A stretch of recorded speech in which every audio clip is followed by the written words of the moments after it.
सौतेली बहन पागल थी। एक रात तेज बारिश हो रही थी जब वह डर कर मेरे कमरे में आ गई और मुझसे चिपक गई। कहने लगी, भाई, मैं आपके साथ सोऊंगी। मुझे बारिश से डर लगता है। मैंने उसे अपने बेड पर सुला लिया, लेकिन उसे इतने करीब देखकर मैं बहक गया। अगले ही पल मैंने उसके दोनों राहुल जब लंदन से अपने पापा की मौत की खबर सुनकर हिंदुस्तान लौटा, तो उसके मन में एक ही उम्मीद थी कि 10 साल की मेहनत, 10 साल की कमाई, जो उसने पाई पाई जोड़कर अपने पापा के पास भेजी थी, अब उसकी अपनी होगी। 17 साल की उम्र में वह लंदन गया था। वहां एक बड़े मॉल में सेल्स बॉय की नौकरी करता था। अपनी मामूली सी तनख्वाह में से बचत करके वह हर महीना पैसे हिंदुस्तान भेजता रहा, और उसके पापा ने उन्हीं पैसों से साथ में गांव की कुछ जमीनें बेचकर दिल्ली जैसे शहर में कई घर और दुकानें खरीद ली थीं। अपने पापा के अंतिम संस्कार के बाद जब वकील ने उसे वसीयत थमाई, तो उसे पढ़ते ही उसका खून खौल उठा। वसीयत में लिखा था कि लंदन जाने से पहले ही राहुल को उसका हिस्सा दिया जा चुका है, इसलिए अब इस घर और बाकी सारी जायदाद पर सिर्फ और सिर्फ नैना का हक है। और सबसे चौंकाने वाली बात यह थी कि जायदाद उसी को मिलेगी जो नैना से शादी करेगा। उसे कभी तलाक नहीं देगा और ना ही कभी दूसरी शादी करेगा। राहुल का सिर चकरा गया था।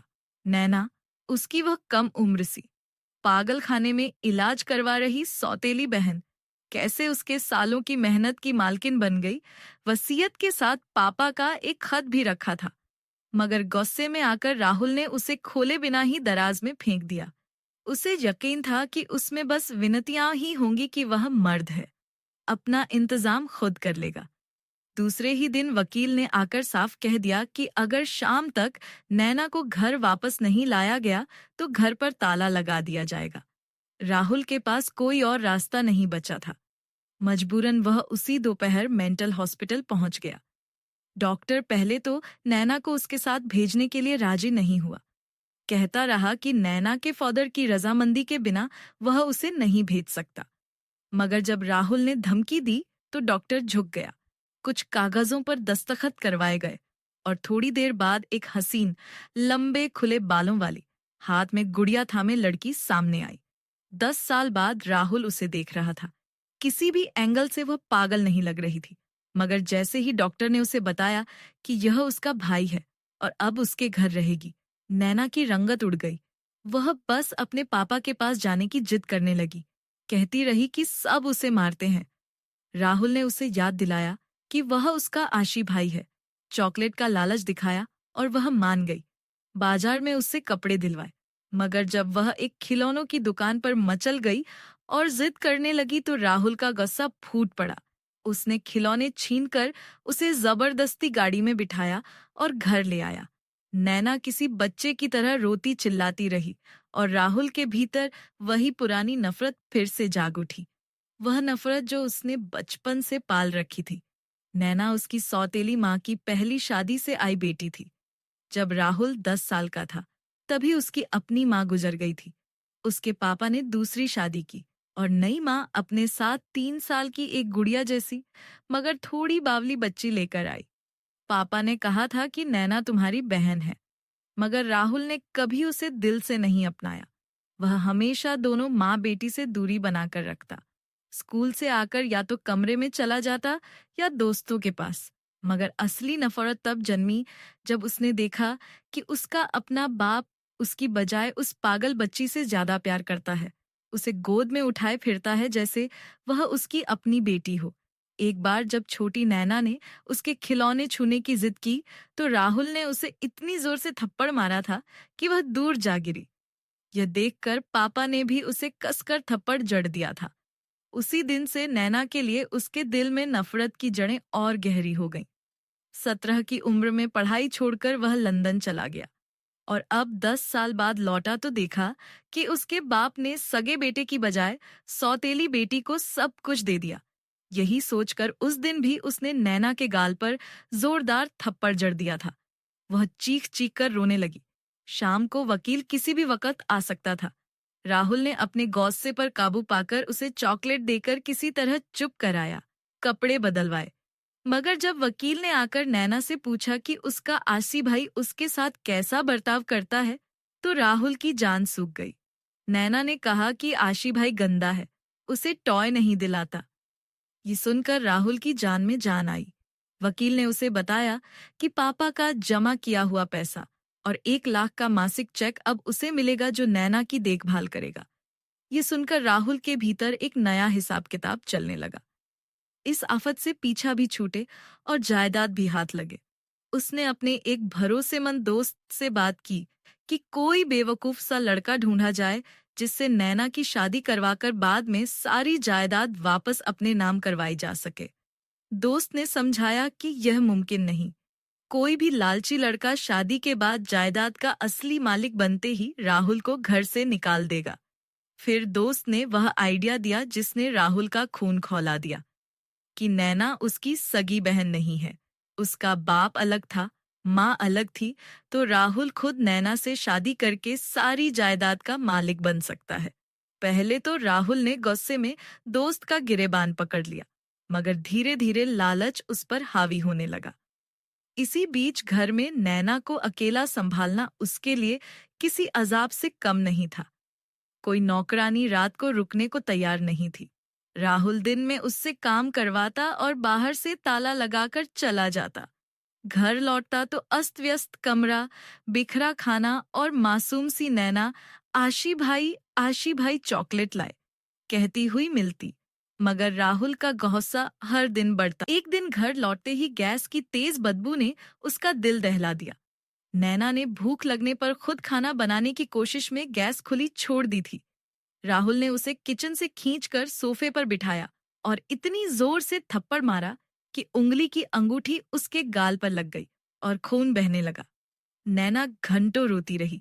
इस घटना के बाद राहुल ने बीच बीच में घर का चक्कर लगाना शुरू किया, मगर नैना को बंद करके जाना उसकी मजबूरी बनी रही।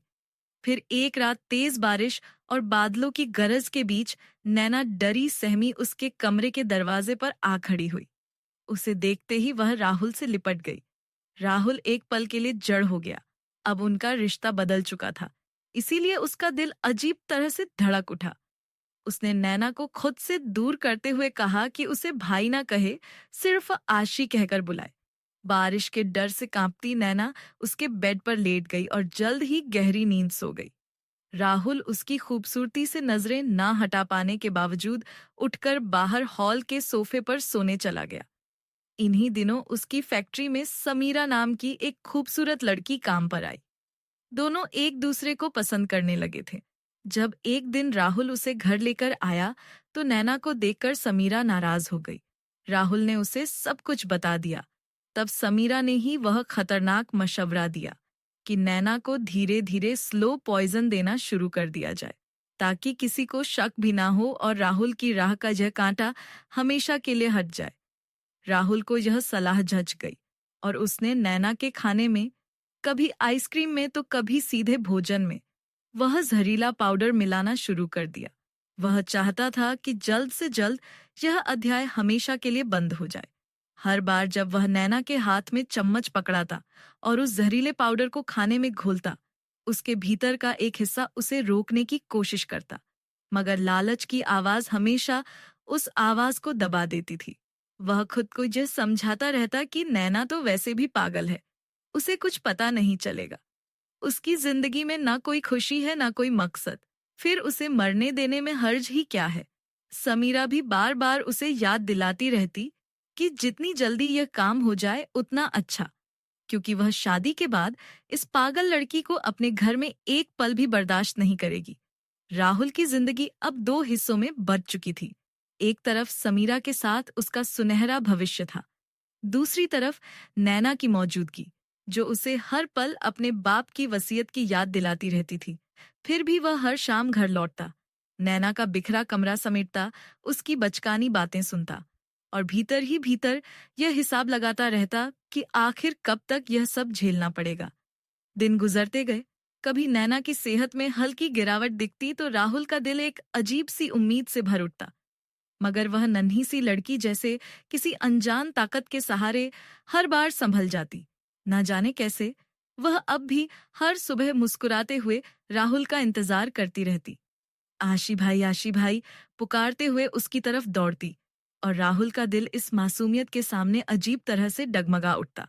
मगर लालच और समीरा की बातें फिर उसे पत्थर बना देती और वह फिर उसी रास्ते पर आगे बढ़ जाता जिसे उसने खुद अपने लिए चुना था।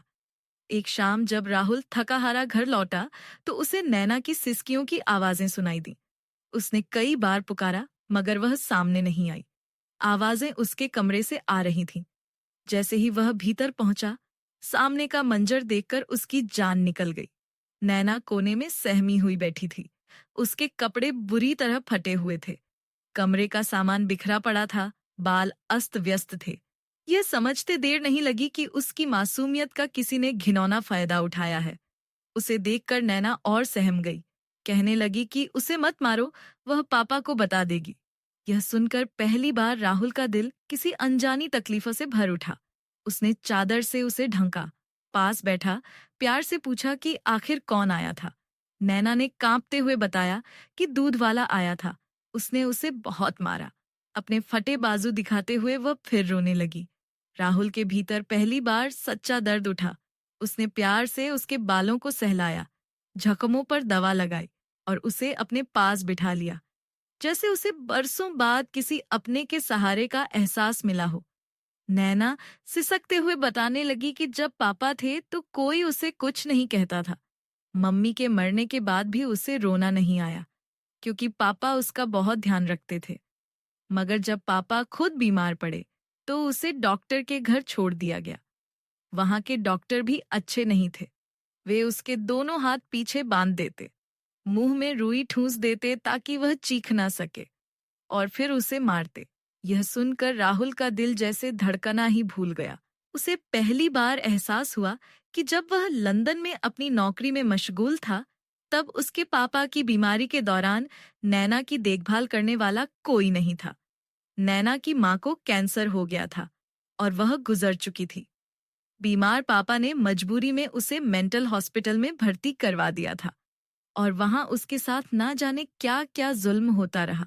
रात भर राहुल उसे अपने पास लिटाए रहा। वह नींद में भी सहम कर बुदबुदाती रही कि उसके पास मत आओ, वह पापा को बता देगी। पहली बार राहुल को यह एहसास हुआ कि वह खुद उस मासूम और बेजुबान लड़की के साथ जो कर रहा था, वह किसी बड़े गुनाह से कम नहीं था। उसे अपने पापा की वह सख्त वसीयत अब समझ आने लगी थी। उसी रात उसे पापा का लिखा वह खत याद आया, जिसे उसने गुस्से में खोले बिना ही दराज में फेंक दिया था। उसने अलमारी खोली, खत निकाला और पढ़ना शुरू किया। पापा ने हाथ जोड़कर विनती की थी कि राहुल नैना से शादी करे, उसे सुरक्षा दे, क्योंकि उन्हें राहुल से ज्यादा किसी पर भरोसा नहीं था कि कोई नैना का सच्चा ख्याल रख सकेगा। जायदाद के लालच में तो कोई भी उससे शादी कर लेगा, मगर सच्ची मोहब्बत सिर्फ राहुल ही दे सकता था। खत में यह भी लिखा था कि नैना उनकी सगी बेटी नहीं थी, मगर उन्होंने उसे सगी बेटी बनाकर पाला था। उसकी मरती हुई मां को वादा किया था कि वह उसे कभी अकेला नहीं छोड़ेंगे। बीमारी के दौरान उन्होंने राहुल को कई बार फोन किया था, मगर हर बार राहुल ने बहाने बनाकर टाल दिया था और आखिरकार मौत की दहलीज पर खड़े होकर उन्होंने यह वसीयत लिखी थी। खत के आखिर में उन्होंने यह भी लिखा था कि अगर सही इलाज मिले तो नैना बिल्कुल ठीक हो सकती है, बस उसे प्यार और भरोसे की जरूरत है। खत पढ़कर राहुल का पूरा वजूद कांप उठा। वह खुद को इस पूरी त्रासदी का जिम्मेदार मानने लगा। अगर वह समय पर हिंदुस्तान लौट आता तो शायद नैना के साथ यह सब कभी ना होता। सुबह जब वही दूध वाला आया, राहुल ने उसे अच्छी तरह सबक सिखाया और पुलिस के हवाले कर दिया। यह देखकर नैना बेहद खुश हुई।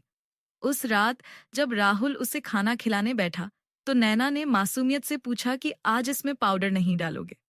ये सुनकर राहुल भीतर तक हिल गया। उसने कभी सोचा नहीं था कि नैना अपनी सादगी के बावजूद इतना कुछ समझ चुकी है। उसने सिर हिलाकर मना कर दिया। तभी नैना ने वह बात कही जिसने राहुल की रूह झकझोर दी। उसने कहा कि वह जानती है, राहुल चाहता है कि वह मर जाए। वह सबको बुरी लगती है, सिर्फ पापा को अच्छी लगती थी। उसे पता है कि वह पाउडर खाकर मर जाएगी। समीरा और राहुल की बातें उसने सुन ली थीं और फिर उसने वह कहा जो राहुल को हमेशा के लिए बदल गया। उसने कहा कि उसे जहर मत दो, अपनी दोस्त से शादी कर लो, बस उसे उसके पापा के पास छोड़ दो। ये मासूमियत, यह निश्चल समर्पण देखकर राहुल का दिल रो पड़ा। उसने उसे कोई जवाब नहीं दिया, बस चुपचाप खाना खिलाता रहा। दूसरे दिन ही उसने समीरा को फोन करके साफ कह दिया कि वह उससे शादी नहीं कर सकता और फोन काट दिया। अब उसे नैना का इलाज करवाना था। उसने महसूस किया कि नैना प्यार से हर बात मान जाती है। जरा सा ध्यान पाकर वह पहले से बेहतर होने लगी थी। घर संभालने लगी थी, छोटे मोटे काम करने लगी थी। जहां दवा असर नहीं कर पाई थी वहां मोहब्बत असर करने लगी थी। राहुल ने अपना कारोबार मैनेजर के हवाले किया और नैना को लेकर लंदन चला गया। वहां उसका बाकायदा इलाज शुरू करवाया। धीरे धीरे नैना ठीक होती गई। उसे अपने और राहुल के असली रिश्ते के बारे में भी समझ आने लगी। राहुल ने उसे बताया कि पापा अब इस दुनिया में नहीं है। पहले तो वह बहुत रोई, मगर जल्दी ही संभल गई। अब वह उसे आशी भाई नहीं, बल्कि राहुल कहकर पुकारने लगी थी, क्योंकि उसे उनके असली रिश्ते की समझ आ चुकी थी।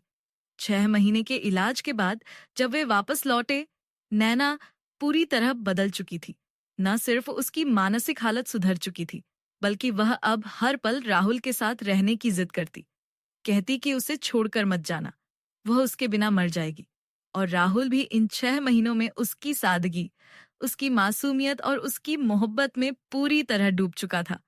उसने भी वादा किया कि वह उसे कभी अकेला नहीं छोड़ेगा। उसने अपने दोस्त को अपनी वापसी की खबर पहले ही दे दी थी और सारी तैयारियां करने को कहा था। जिस दिन वे घर लौटे, कमरे की सजावट देखकर नैना चौंक गई। उसके चेहरे पर शर्म की लाली दौड़ गई। शादी को 8 महीने बीत चुके थे, मगर राहुल ने अब तक उसे छुआ तक नहीं था। वह चाहता था कि नैना पूरी तरह स्वस्थ हो जाए, अपनी मर्जी और समझ के साथ इस रिश्ते को अपनाए।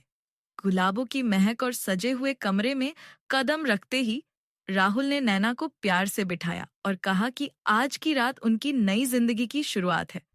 इससे पहले उसने जो कुछ भी किया, उसके लिए वह माफी मांगता है। नैना ने मुस्कुराते हुए कहा कि उसने तो कब का उसे माफ कर दिया है और अपने दिल से भी अपना लिया है। राहुल ने उसके गले में एक सोने की चेन पहनाई, जिस पर आर और एन के आद्याक्षर खुदे थे। यह देखकर नैना की आंखों में खुशी के आंसू आ गए और वह खुद को रोक न सकी। दौड़कर राहुल के गले लग गई। राहुल ने भी उसे अपनी बाहों में समेट लिया। यह रात उनकी जिंदगी की सबसे यादगार रात बन गई। जिस लालच और नफरत से यह कहानी शुरू हुई थी, वह अब एक सच्ची मोहब्बत और जिम्मेदारी की कहानी में बदल चुकी थी। राहुल, जो कभी अपनी बहन को सिर्फ जायदाद की राह का कांटा समझता था, अब उसकी सबसे बड़ी ताकत बन चुकी थी। अगली सुबह जब सूरज की पहली किरण खिड़की से होकर कमरे में दाखिल हुई, राहुल की आंख नैना के मुस्कुराते चेहरे को देखकर खुली।